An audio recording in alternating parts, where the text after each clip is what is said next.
So what we saw in those communities was human beings. I think that's the critical starting point of what the kind of ethos of our company was, and why we were doing it at the end of the day. People in, call it underprivileged communities or lower income communities, they are not used to being treated with dignity. They already have dignity. I'm not giving them dignity. I'm just acknowledging it. But most people don't acknowledge it because we would get referrals, and they're referring people to live next door to them. So like, what better referral than somebody saying, hey, you should allow this person to live next to me? I mean, you're never going to recommend that for somebody who sleeps right next to you. Right. You know? So that, when we realized over the course of a few years, like, okay, this isn't bad business, this is actually better business, and it's really impacting our profit margin here too, and it's all founded on treating people the right way.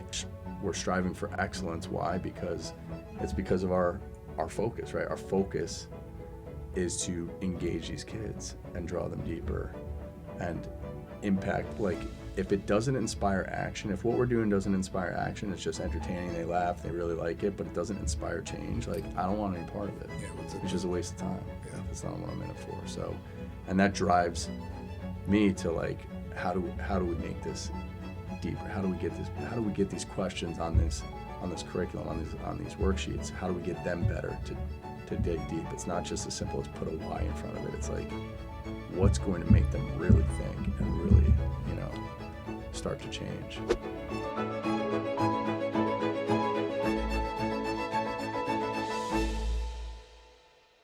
Welcome, everybody, to the next episode of the Construction MF'ers Podcast. I'm 𝗧𝗿𝗵, founder and CEO of Mobilization Funding, and today I have a great guest with me. He's a personal friend, a mentor, someone that I've worked and relied on personally and professionally over the last probably close to 12 or 15 years now.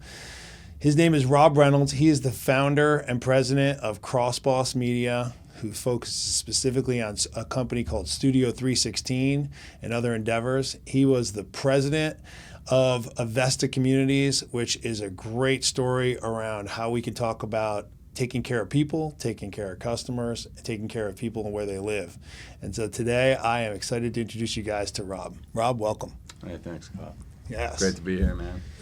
So you're a humble guy, so I'm going to ask you to set that aside for a moment, all right?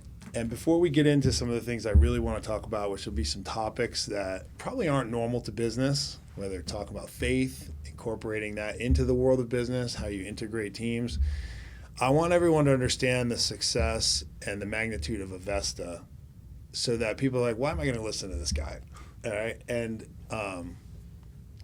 again, set your humility aside for a second and talk about yourself, which I know you don't like to do.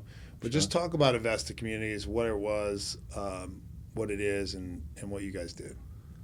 Cool. Yeah. No, sounds good. So Avesta is a multifamily real estate company, and it was fully integrated, which means we owned and operated all of the multifamily properties, so which are essentially apartment complexes in layman's terms. We started Avesta in 2010. It was my brother Peter, another partner Nate Fisher, and myself. But really, it goes back to 2005 when we got into real estate. My brother Peter and I, and our friend Dan French, who's still with Pete. That was back in New York. We kind of cut our teeth for those 6 years, and then in 2011 moved down to Tampa, and really launched it. And it was an overnight success, as people like to say. And that overnight took from 2005 till 2011. Yeah. So there was a long night there. But yeah, no, it grew to, like, I left for what I'm doing now in 2018, and at the time we had about 17,000 apartment homes that we owned and operated throughout Florida, Texas, some in Colorado, Arizona. And to give everybody an idea, like, what was the value of that asset? So at the time it it was probably around $1.7 billion in asset value. Yeah. Yeah, I mean, our revenue was around close to 200 million, and annually, and yeah, I mean, there was a lot of moving and shaking. 450 employees. Yeah, 450 employees, $1.7 billion in asset value, and a $200 million revenue is no small feat, especially if anyone, commonality, knows Castleton, New York, where I happen to grow up, and, right. and Rob owned his first property. I don't know if there's $200 million in Castleton combined. And so I say that because we're going to transition to and talking about building a team, and what's important to any company is the team and the people you have and how they serve the customers and their people, right? And what you guys did with the real estate community, which everyone understands real estate. Everyone wants to have their side hustle, or, well, I want to own a piece of property. And we're not going to get into the real estate side of it. Sure. But what I think is so cool about what you guys did is you owned what most people would call distressed communities, right? And that was a specialty you guys had. You found those communities that were in maybe lower income areas, places where it was tougher, people that they weren't as nice or cleaned up, and they were a little distressed. And as you guys built that, one of the things that drew me to that is you have 450 employees with this amazing amount of revenue, but you also had very low attrition rates. You cleaned those communities up. And what you guys did for those people who live there in their homes, and the philosophy of it, I think should be applied and can be applied to almost any business. And so can you talk a little bit about what you guys saw in those communities, how you went about tackling that problem, and then what it turned into? Sure, man. Yeah. So what we saw in those communities was human beings. I think that's the critical starting point of what the kind of ethos of our company was, and why we were doing it at the end of the day. When we got into real estate, and faith is core to me. God's at the center of my life, which we can talk more about that at some point if it comes up. But point being, because that is at the core, it governs my behavior. And when we went into real estate, my idea of going into real estate was much like a lot of people who you've come across and who may be listening, which is, oh, this will be a nice side hustle. Like I was a teacher at the time. I was a public school teacher in New York. And I was like, this will be passive income that I can just, collect, and it'll help. My wife really wanted to stay at home if we started having kids, which we did. And I was like, all right, my parents didn't do that. My parents were both teachers, but she wanted to do that. I was like, that's cool. I gotta figure out a side hustle. And this real estate opportunity came up through my brother Pete saying, hey, let's do this. So we did it, and we get into it, and then I'm reading these real estate books and these property management books, and every book, it was like a theme that like still sticks out to me today. And it was treat people as income. This is business. Don't get to know them. It's basically like their money, and you need to get that, and That's it. That's that. And I remember reading that and being like, holy crap, I just bought into a lot of real estate, leveraged, and my approach is not going to work because I'm not going to do that. I can't, like, if I'm going to go to 𝗧𝗵𝗵𝗀 home, apartment, really your home though, and just to collect money from him, it's wouldn't be worth the trip for me. Like I want to get to know who Scott is. We don't have to be buddies and go out drinking. That was never the plan or the approach. But like, I want to know who he is, who his family are, what he stands for, and I want to let him know that, like, to me, this is his home. He's a person that I care about, and we want to provide a good service for, and a good home for his family that he can be proud of. And so I was like, man, this is not going to work. based on everything I'm reading. Like, this is a bad idea. And I'm like, well, I'm going to do it anyway because I want to sleep well at night. And that's just who I am. And that's how I see people. So in those communities, prior to you implementing your approach, what were some of the statistics on default rates, people moving out, having to, not default people, but evict people from their homes? Like, what were those kind of rates? Man, I couldn't tell you what the rates are. I could tell you it was very high that people would, because look, people in, call it underprivileged communities or lower income communities, they are not used to being treated with dignity. They already have dignity. I'm not giving them dignity. I'm just acknowledging it. But most people don't acknowledge it. Especially if every book tells you to treat them like a financial transaction. Right. So they're just, by default, they assume we're slumlords. And they're like, if you don't care about me, I don't care about your property. When really, it is their home. And they're actually not caring about their home because of how people treat them. Mm-hmm. And they don't own it. They have to pay rent for it, but they don't even see it as their home. So it was very high. People would pay late, things like that, until they realized that you weren't faking it. Like, you really. Yeah. So with 17,000 doors, I'm sure you didn't go in and knock on every door and know their name. But the things you did do, talk about that. You'd buy a community. Yeah. Hey, congratulations, everyone. The welcome letter goes out. You're now owned by Avesta. Yeah. So they were like, oh, great. Here's a new person going to come financially extract every nickel out of me and run this thing into the ground. Yeah. But what did you do? Yeah. What did you guys actually do? So all of that leading story was how we started operating our own little business, side hustle. Not more so for me, a side hustle. My brother was really focused on it. And then it was like a second full-time job. But that, Scott, was like the underlying philosophy. And over the course of like 3 years, I'm a slow learner, man. And I realized, like, this is actually a better way to do business. Mm-hmm. People were changing their behavior. They were paying on time. They were cleaning common areas. Rather than me having to chase them down, that's time. Time is money, right? Cleaning common areas, they were doing it instead of me doing it or hiring somebody to do it. They were taking pride in their home. And then they would even tell us when there was other trouble neighbors that we would end up then evicting because of behavior that we would otherwise not know.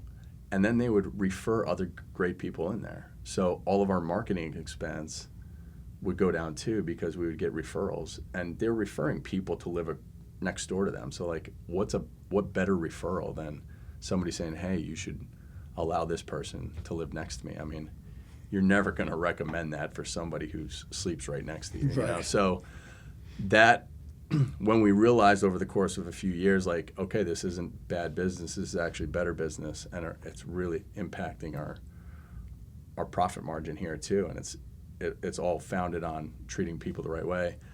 Then as we grew Avesta years later and we had to scale that, it's about hiring the right people and really having, positioning questions for stuff like that to be revealed, without saying like, this is what I'm about. What are you? Do you like that? Like, I'll just ask questions that elicit where they really stand. Right. And if they don't value the same things we value, I'm not going to try to retrain them on that. I'm just not going to hire them. There's 350 million people in the country. So, and then we could scale it through that because they're already inclined to buy into that approach, that philosophy on people, on business. And then just teaching them, like, here's how we do business. They're like, I'm in. Like, it's kind of more of like, I'm a missionary for this, not just a mercenary trying to get this exchange. Well, it's funny, and I think it's a good transition. A lot of people listen to this own their own business, or they're leading a team inside of business, or they want to do one or both of those two things.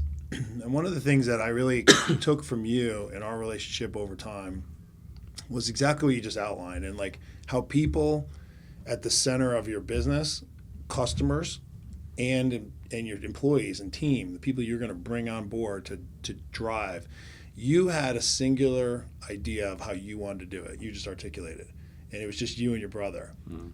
And to go from that to 450 people, there has to be a common core there. It can't just be like hire 450 people and see what happens. And so one of the things we did at Mobilization Funding that I really took from my conversation with you is when one of the things that resonated is you told me how these apartment complexes would exist, and I know exactly what you're talking about. We've all been there. I've lived in some of them, and you call, something's broken, no one comes. They don't come the next day. Somebody shows up, they look terrible, they don't take care of it, and it's still bad. And it gets frustrating. And then a stair is broken, the paint's chipping off, and we've all been there, right? But it was what we could afford at the time. And when you guys came in and painted everything, answered calls within 24 hours or less. Answer the call right away, fix it within 24 hours or less. Take care of all the problems and treat people as if they were what would be the premium real estate community, like a Ritz-Carlton residence. And you apply that to that same principles of simple things like call people back and do what you say you're going to do. And then how you explained how that just totally invigorated this community. Now default rates are going down, referral rates are up, evictions are small to non-existent. People are paying their bills, they're taking care of the place, you're mowing all the lawns, they're taking care of the curbs, they're parking straight. All these things start to change from a simple philosophy of just doing what you say you're going to do. And so in our world at Mobilization Funding, we're not a bank, but I took those premises and said, well, here's a situation where people maybe aren't bank lending, they're not eligible for bank debt, but we have a solution for them. And they're not distressed companies. They're just companies that don't have option of a regular bank for mostly the industry they're in or other. But why don't we just treat them better than anyone else would ever treat them? And applying that philosophy, which I learned from you in 2016, 17, we were not we weren't even successful in the first 3 or 4 years. And that shift from 2018 till now has really been all founded on that principle, including doing things like this podcast or doing things like bringing focus to awareness. And that, I think, is the big thing that the construction community can really focus on, is if general contractors were all trying to take care of subcontractors and subcontractors are all trying to take care of their customer, the GC, and their team, and there's a huge labor shortage in construction now. If you're pouring into your team and aligning everybody in the same manner, you're going to attract folks. I mean, how many people want to live in a distressed apartment complex on paper? None, until they realize it's not. It might be a lower rent complex, but it by far and away is not a distressed community. And I think that's the piece that people wanted to have you on to talk about that story, and that's how they integrate. Yeah, so you said a lot of different things there. One thing is this. I think it was possibly Michelangelo who said, as far as his great sculpture, work of arts, he said, I didn't create this work of art, or it was called the David. I didn't create it. I just revealed it. So he chiseled away at the granite to reveal David. He didn't create David. Yeah, you know what I'm saying? Cool. So it was just block. Yeah, it wasn't zero. It was already there, and so when you're saying like what you learned from me, I'm like, no, man, what I said resonated with what you already had in you, and you're like, yeah, I want to do that. Like, so I might have been a critical point of reference for you of like, I want to do that. He did it. It worked. I'm going to do it too, and I'm going to make it work. Like if that wasn't in you, and you were just like, that idea works over there, and I'm just going to do it even though I'm not about that, it's just not going to happen, dude. So, I mean, it really, that's who you are, that's who you want to be, and that's how you lead. So that's how those results happened. But, yeah, I mean, getting the right people that resonated with what we're about, then they could serve the folks in the communities that we had. Especially in these underprivileged communities, look, everything comes down to your focus. What your focus is drives your behaviors. So if your focus is like, we just want to make a ton of money, that's cool, but now it's going to be a crapshoot as to like, what are you going to do to get there? And you might treat people great until like the money's not hitting what your goal was, which is your total focus. So then you're like, I'm going to change my behavior towards the people. Now, if your focus is, I want to make a great difference on these people's lives or on this construction company's business, and I want I want to help them grow, then that's your focus, dude. And like the money is a corollary that happens, and it probably will happen better, and you know, there'll probably be more abundance of it, but your focus remains those people in those companies and wanting to help make them successful. It's a big difference, man, and that drives your behavior. You know, so the success is a corollary, but the process you created was to achieve that outcome, and that's kind of what we did. And our focus was, our mission there, I remember, is still, I mean, provide people a home where they can live abundantly and create more community. So helping them live abundantly and then creating community for them. Well, if there are drug dealers, pimps, prostitutes, all of which there were plenty of when we were taking over these places, that's not helping them create community at all. And those people have plenty of cash to pay you. Right. Like if our goal is to just make money, like there's plenty of cash there. But I'm like, I wouldn't want my grandmother living next door to this person. Like, so they're out. Like, we're kicking them out. And we'll find, it might take a month or two to find someone else, which in the near term hurts our bottom line. But in the long term, you're creating this place where these people in these underprivileged communities are not being terrorized where they live, you know? And I think that's a huge difference. And that's very easy to do at an A+ apartment community where people are paying a ton of money, so then they get treated really well. But why would you treat them any differently? It doesn't cost you anything more to treat them and acknowledge their dignity. So, and you know what you're doing there, the way it resonates into business is you're winning the story that your customers, the people who live there, are going to tell. You know, how often everyone in there, they just quit calling about prostitutes or crime or pimps being in their community because no one did anything about it. So now when you fix it, what are they going to talk about? Wow, they're really fixing it. Wow, they're really doing that. You're going to get the benefit of the doubt. They're going to start referring people. They want to put somebody that they would like in there, somebody that resonates with them, someone that would resonate with these principles, or here's these new standards. And that's no different to business how you treat your customers or your team. Transitioning that now to tackling, so I wanted you to explain that from a commercial real estate perspective, an apartment complex, which just about any human being on earth can resonate with, because maybe they're not in the business, but they've certainly lived there. They've certainly tackled those problems, or they're aware of them.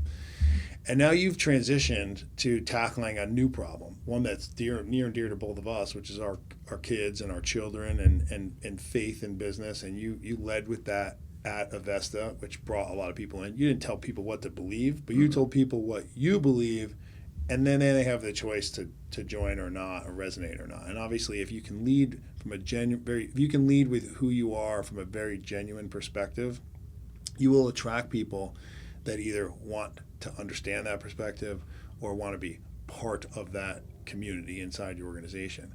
Too often, I think businesses get stale and they don't share who they are, and then no one knows, and then everybody straddles the line, and no one ends up happy. And that's part of the problem with both community and business, in my opinion, I should say. Transitioning this now to you're also not going to always get it right.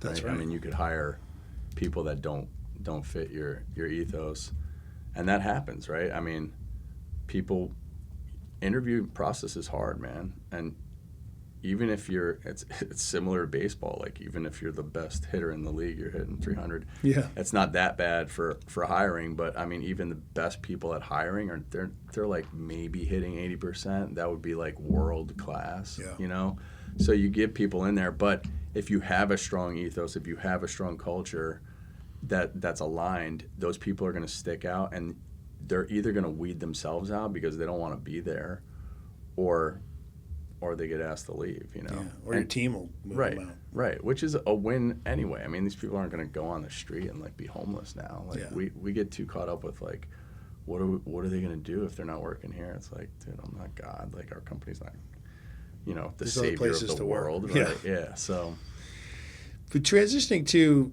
what you're doing now in Studio 316, Cross Boss Media, tackling what I think is a big problem in educating our kids and children and bringing faith back to the front and center of definitely American businesses and schools. talk about why that transition. I mean, tackling distressed apartment complexes is a big problem. You guys did that well. Tackling this might be even bigger problem, and you're doing that well. Talk about that and why the transition and what is it? Yeah, I don't know how well I'm doing. I'm trying. I'm trying my best. Look, I mean, the question is this: do you think there is a major problem with the amount of harmful media that our kids are being exposed to? Absolutely. The answer is yes. So like, it's not even my opinion. That is a major problem, and it's brought to us by mainstream media or whatever you want. But how our kids are being targeted, that's a bad thing. Like, this is harmful stuff, and it's being fed to our kids, tasting like candy. That provoked me. That's why I got in this. It was definitely a calling, which is not something everybody can identify with, but I felt like I needed to do this. Now, I have no background in media. Prior to 2018, when I got in it, it wasn't like a bucket list thing, like, oh, I want to make movies, or like, I want to get into media. There was nothing like that. It was I saw a need, and I thought to myself, I can either keep complaining about this, or I can do something about it. But there needs to be more wholesome content out there. And I'm so convicted with my faith. I'm like, it's so important. It's foundational. It's foundational for us as humans, not just as Americans, but it's definitely foundational in our country as well.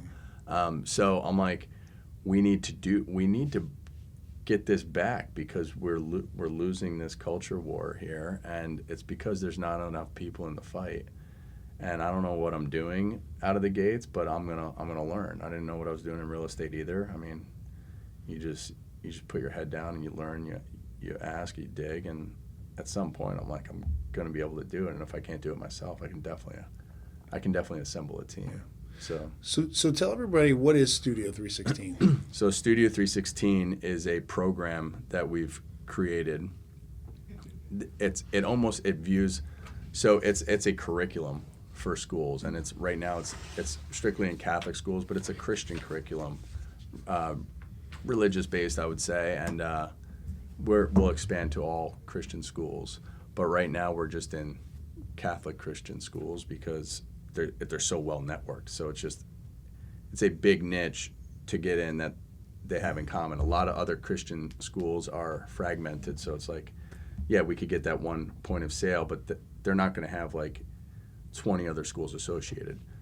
The Catholic schools, there's 5,000 just in this country alone. Yep. And now we're getting into the faith formation at like parishes as well.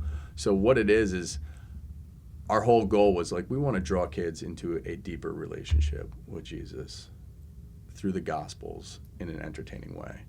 That's the goal of Studio 316, to inspire them to live the Gospels, which we're all called to do, right? And which is as simple as loving God above all and loving your neighbor as yourself, if you want to really water it down or really refine it. But I'm like, we need to engage the kids. We can't. Too often, I think in the Christian world, we're like, this is what the kids need, and then we deliver what we want for them to want, rather than what they want, and we just give them the message that they need. Right. But you give it in the form that they want. So we're like, we need to produce with excellence. We have to produce a show at a Hollywood level. So within this curriculum is embedded this show. It's like it views like a sitcom. I tell people, if I had to like summarize it real quick, it's like, imagine a Holy Spirit-filled Fresh Prince of Bel-Air takes over Mr. Rogers' neighborhood, inspiring kids to imitate Christ, Mm-hmm. So follows this classic process called the hero's journey, which is like the best way of storytelling that's proven time and time again. Almost any movie if I asked you to list your top 5 movies, I bet everyone follows the hero's journey. We learn that. We learn like story. He who is best at telling the story wins the day, And we're being told a story right now, and there's very conflicting stories, and one is really bad, and it's really nefarious.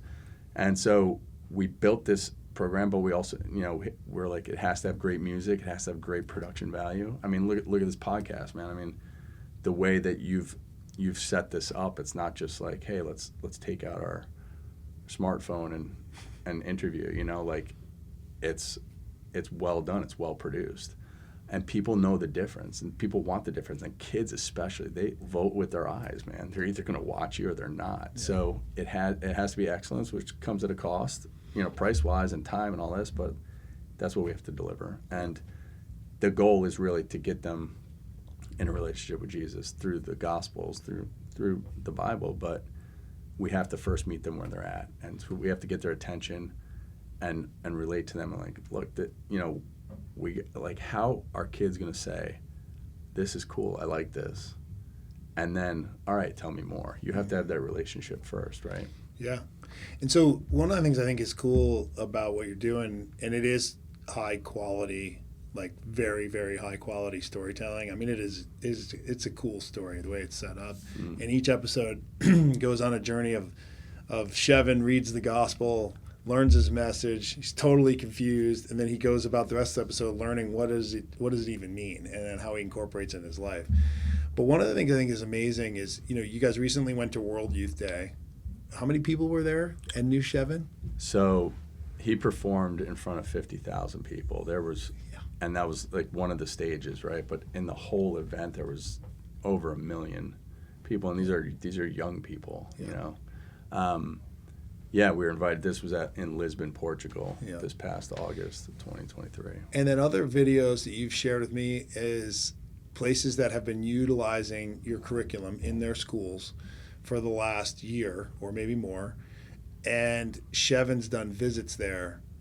And watching what those students do when he walks in the room, it is literally like they are seeing their favorite celebrity they've ever seen on earth. It's like The Rock walked in, you know what I mean? Or whoever their favorite character is.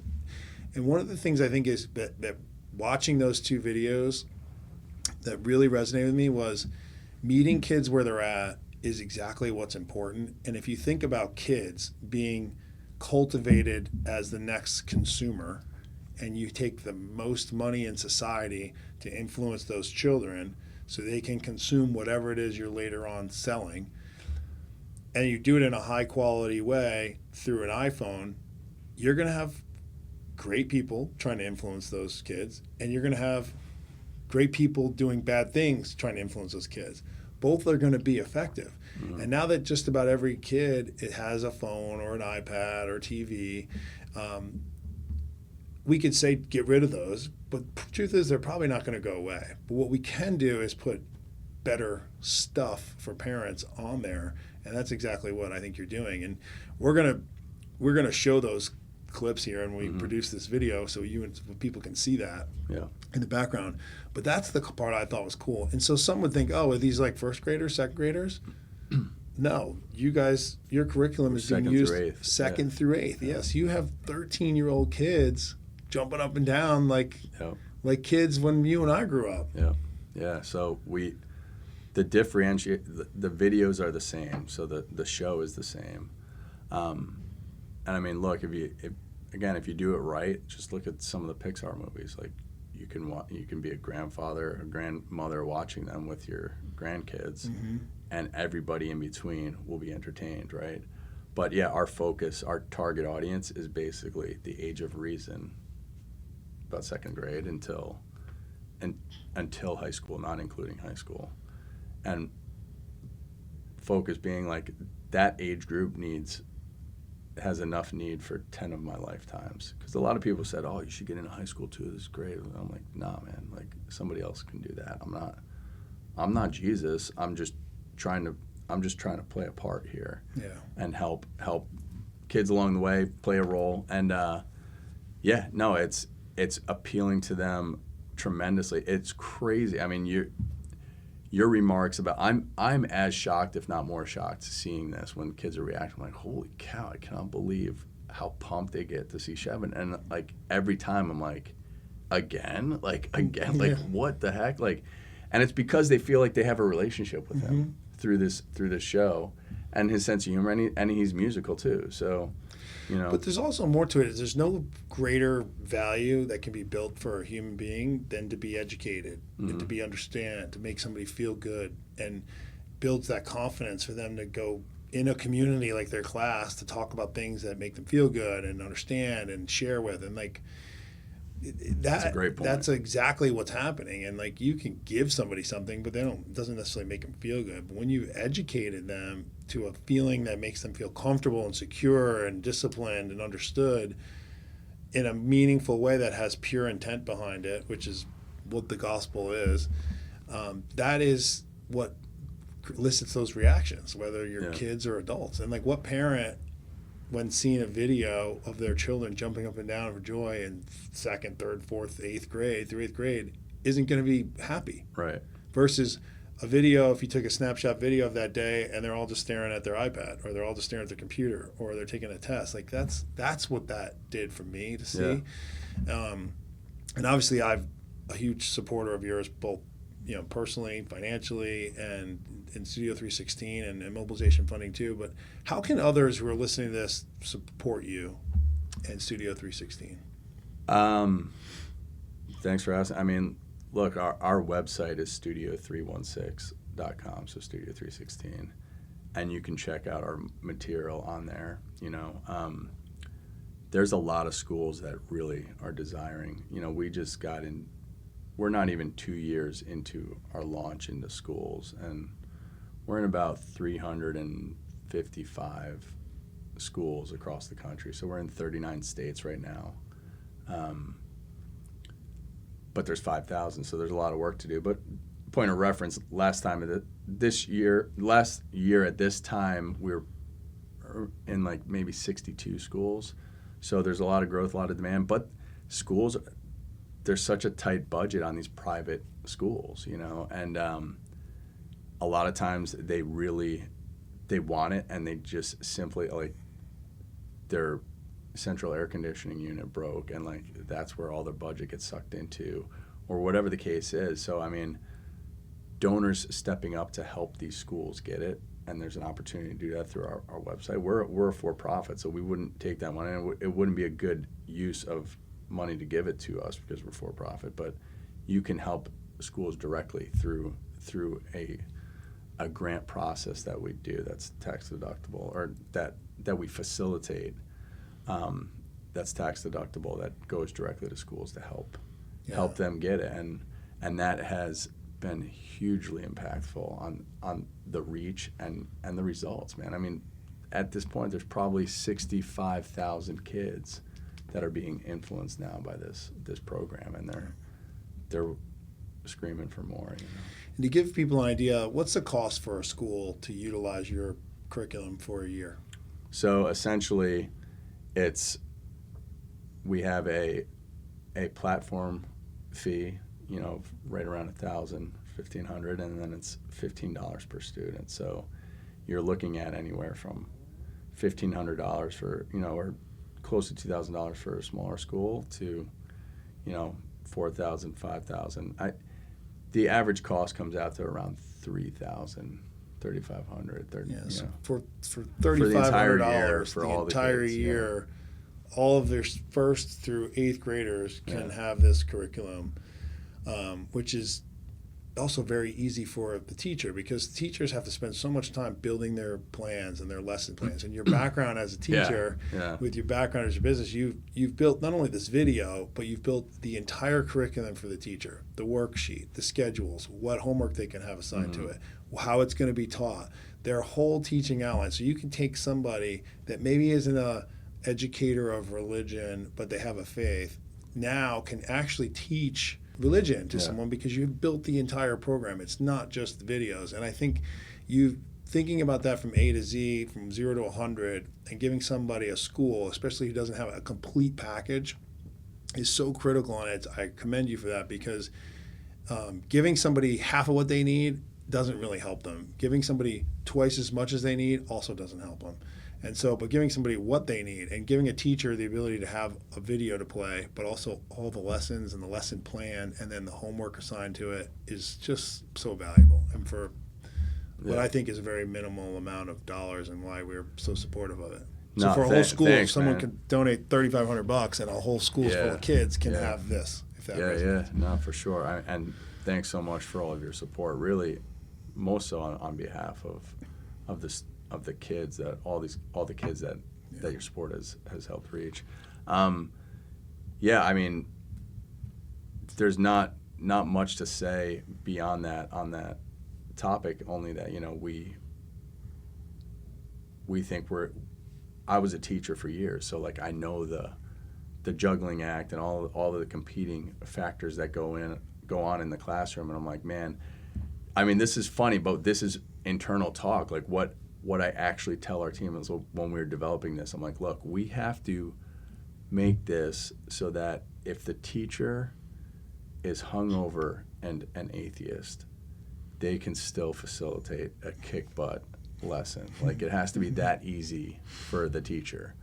And that's what we developed it to be. And we went through iterations. And even now, like, it's going to change over time after we, you know, keep getting more feedback, like, and we find the next layer of, like, points of friction. But we've developed it so much. I mean, we've probably, Scott, gone through maybe 6 or 7 iterations in the less than 2 years. And this is coming out to market thinking, like, this is nasty right now. Yeah. And we've had to refine it like 6 or 7 times since, and we'll refine it again, you know. But you started, and that's what's important, right? And but it's also we're striving for excellence. Why? Because it's because of our focus, right? Our focus is to engage these kids and draw them deeper, and impact. Like, if it doesn't inspire action, if what we're doing doesn't inspire action, it's just entertaining, they laugh, they really like it, but it doesn't inspire change, like, I don't want any part of it. It's just a waste of time. Yeah. Like, that's not what I'm in it for. So, and that drives me to, like, how do we make this deeper? How do we get these questions on this curriculum, on these worksheets? How do we get them better to dig deep? It's not just as simple as put a why in front of it. It's like, what's going to make them really think and really, you know, start to change. So. Well, you've mastered and tried to tackle the commercial real estate market in apartment homes, and you did a great job. And now you're trying to do the same thing here in another big problem, and I commend you for that. The reason I wanted to bring you on is there's so many applicable business practices here for people to see, and being able to take those lessons and applying them into the construction industry, or applying them into manufacturing or other businesses, and saying, okay, here's a way I can handle my labor problems. Here's a way I can handle my customer problems. Here's things I can focus on and believe in it. What you read in all the books, depending on which books you read, might not be true, but go with what's in your heart. Take care of your customers, take care of your employees, focus on performance, focus on doing what's right to you, and trust that the financial gains will come from the backside of that. But you cannot focus on money and then hope the rest works itself out. It just doesn't go that way. And I think you're a great example of that. That's why I wanted to have you on our show. Being able to do that in a business everyone can resonate with at a very large scale. Again, $1.7 billion in assets, $200 million in revenue, and what most people would call a side hustle is pretty good business. And so, well, you know, seeing this and taking on Hollywood type production in a place that most people would avoid is something that I think is cool, and I'm 100% convinced you're going to be successful at it, and I'm excited to see the journey. That's why I wanted you to people to listen to your story, talk about the lessons you had, and apply them in their own business. Thanks. Yeah, you know, I would just add here, it's very hard.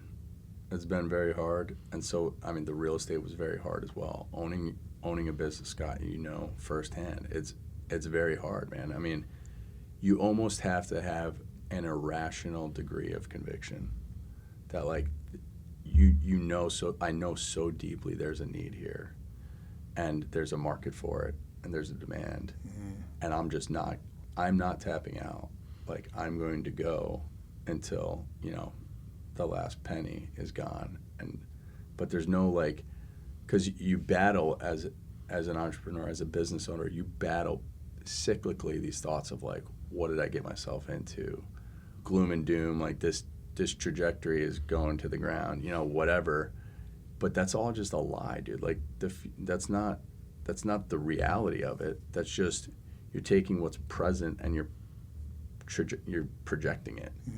And we tend to project things down, like, you know, or at least that happens, and those are, like, days that you just got to be like, nah, man, so it's persevering, it's enduring, it's sticking to the process. Yeah, if I think one thing identifies more than anything, it's this is hard. And if you think my journey and building this was like, dang, he just has these, he's just blessed with these certain gifts. I was like, no, like, I made a choice and we stuck with it and we just did it, and it took years to come to fruition, you know? Like, it was building along the way, and you look back and you're like, oh yeah, I could see that. But when you're in it, you're like you know, So where's true. this going? You know, doing the right thing is an easy decision, but no one said it's easy to do. Right. Making the decision is easy, but doing it is not. Yeah. And all the hard things are really where all the value is, and benefit and feel good about it. I mean, when you accomplish something hard, you feel really good. If someone hands you something and you didn't do anything for, do you really feel good about it? No. So I think your points and principles on how to apply that into the business world are really, really valuable. And I really hope that folks listening to this that are leading teams, running their business, and everyone's taking care of their customers can apply those and just trust it that it's going to work. Because if you're questioning it, it's probably not working. And if you're not doing it this way with those focuses, you probably should. And so, yeah, there's probably a favorite quote of mine: "The world promises you comfort, but you're not made for comfort. You're made for greatness." And I want to do things that are great. You know, I want to be great at what I do. That's totally different from being comfortable. And, you know, advertising, marketing, all that projects comfort and how the successful people are comfortable. And man, that's just a lie, man. You got to look away when you start seeing those things and thinking those things. yeah. And your focus should be greatness, not comfort, you know. So There's nothing better to leave it at that. So, Rob, thank you for coming in, man. Thank you for being on the show. I really appreciate it. Everybody, if you've resonated with this conversation, apply these principles to your business, apply it to your teams. I really hope and sincerely thought you guys would enjoy this conversation. I hope you did. Follow both Rob and I. You can find us on YouTube, LinkedIn, studio316.com, and of course, mobilizationfunding.com. Have a great week, y'all. God bless you, and talk to you next time.